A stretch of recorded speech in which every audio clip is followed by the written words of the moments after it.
My baby kitten.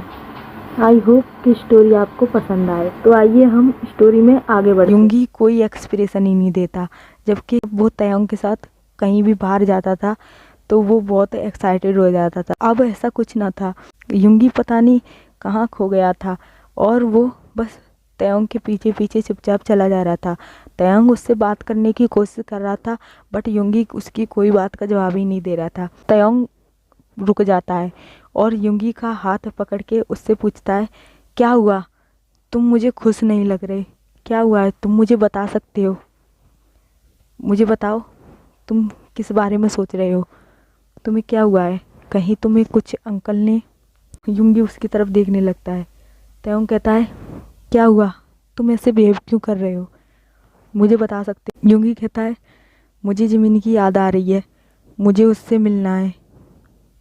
तयंग ये सुन के शौक रह जाता है। जिमिन? वो उसे याद आता है कि युंगी जिसके साथ रहता था उसका नाम जिमिन था।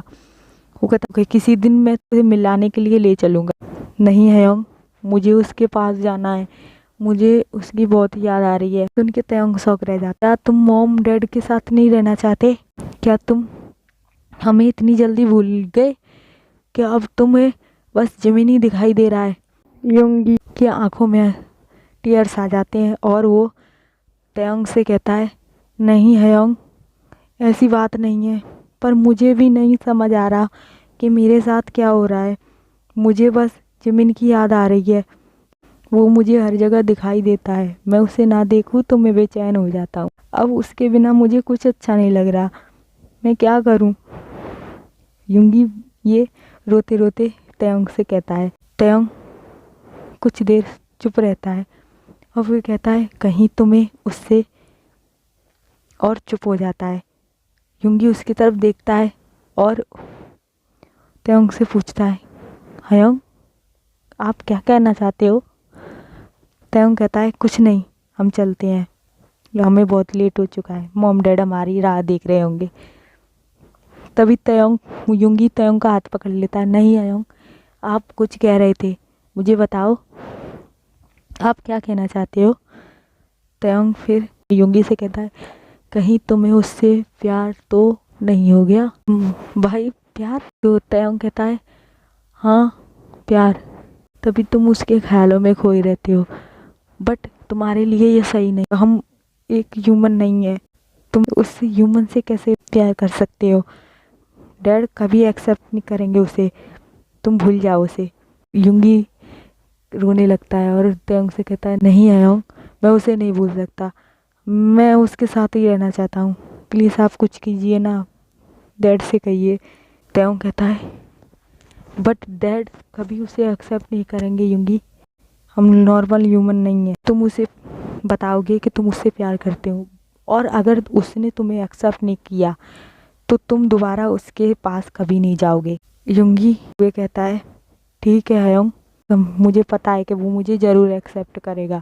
तयंग कहता है, ठीक है, तो मैं डैड से ज़रूर बात करूँगा, मैं तुम्हारे लिए इतना तो कर ही सकता हूँ।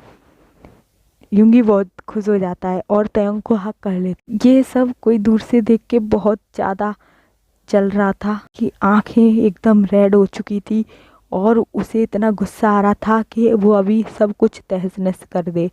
और वो कोई और नहीं, हमारा जेके था। जेके तयंग को बारे में पता लगाने के बाद वो उसी को देखने के लिए आया था, और जब वो युंगी को तयंग के साथ देखता है तो वो वहीं एक पेड़ के पास खड़ा हो जाता है और बस युंगी और तयंग को वहाँ से नोटिस कर रहा होता है। उसे तयंग और युंगी की कोई बात तो सुनाई नहीं पड़ रही होती क्योंकि वो बहुत दूर होता है, बट वो उन्हें साफ साफ देख सकता था।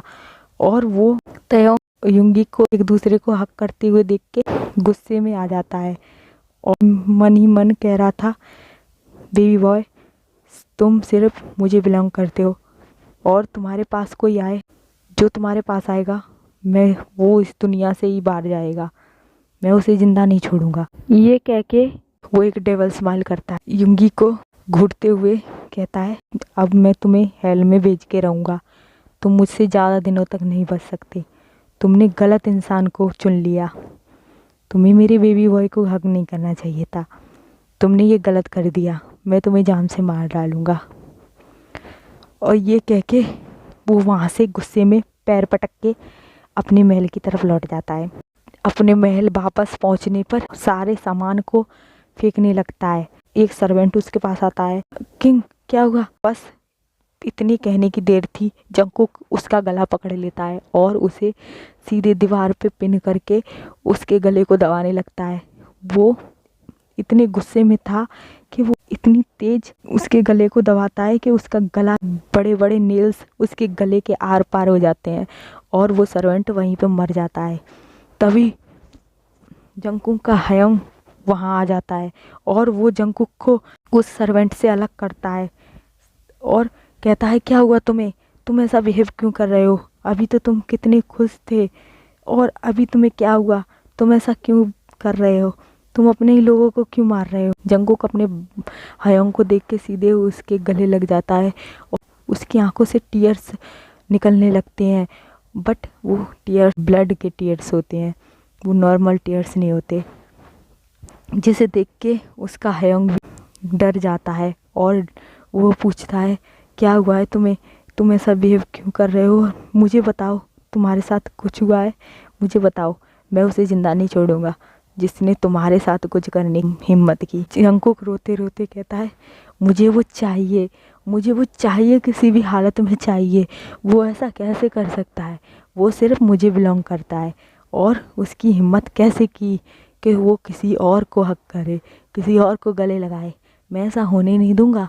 मैं उसे जान से मार डालूंगा, मैं उसे जान से मार डालूंगा और मैं उसे लेके आऊँगा, मैं अपने पास रखूँगा, अपने पास लाइफ टाइम के लिए।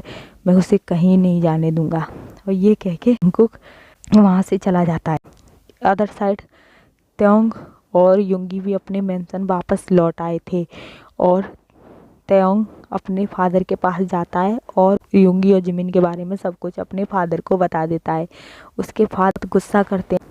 अदर साइड जिमिन जब ऑफिस से वापस लौट के आता है तो वो सीधे युंगी के रूम की तरफ जाता है, बट युंगी के रूम बिल्कुल खाली था। फिर वो अपने रूम की तरफ जाता है, वहाँ भी युंगी उसे नहीं मिलता। फिर वो नीचे हॉल में लौट के आता है और पूरे मेंशन में घूमता है, बट उसे कहीं भी युंगी और त्योंग नहीं मिलते और वो एकदम पागलों की तरह इधर उधर बस युंगी को ही ढूंढे जा रहा था। वो युंगी को ना पाके ऐसा बिहेव कर रहा था, वो उसके बिना सांसें भी नहीं ले सकता। और जब वो उसे ढूंढ ढूंढ के थक जाता है तो उसे लगता है कि शायद त्योंग युंगी को लेके यहाँ से चला गया, और ये सोच के कि युंगी अब उसे कभी नहीं मिलेगा, वो फ्लोर पे ही गिर जाता है और अपने आप को ही हर्ट करने लगता है। अपना हैंड लेके फ्लोर पे मारने लगता है, उसके हैंड से ब्लड आने लगता है और तेजी से चिल्लाने लगता है, नहीं ऐसा नहीं हो सकता, तुम मुझे छोड़ के नहीं जा सकते, मैं तुम्हें तुम्हारे बिना नहीं रह सकता, तुम ऐसे कैसे मुझे बिना बताए जा सकते हो। और यही सब कह के वो अपने आप को हर्ट कर रहा होता है। तभी वहाँ पे जेहोप आता है।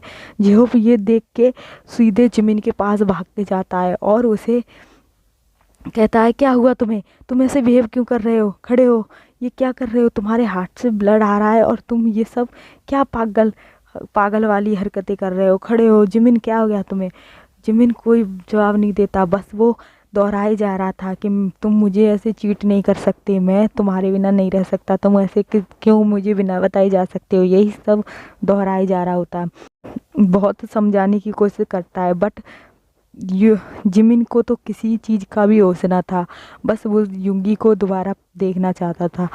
जेहोप जब उसे काम डाउन नहीं कर पाता तो वो सीधे उसके एक स्लैप लगा देता है, जिससे जिमिन की आंखों में टीयर्स आ जाते हैं और वो सीधे जेहोप की तरफ देखता है और झट से जेहोप को हक कर लेता है और जेहोप से कहता है, जेहोप तुम उसे वापस लाओ ना प्लीज़, मेरे पास वापस लाओ ना, वो मुझे छोड़ के नहीं जा सकता, मैं उसके बिना ज़िंदा नहीं रहूँगा, मर जाऊँगा, प्लीज़ मेरे पास लाओ, उसे वापस लाओ।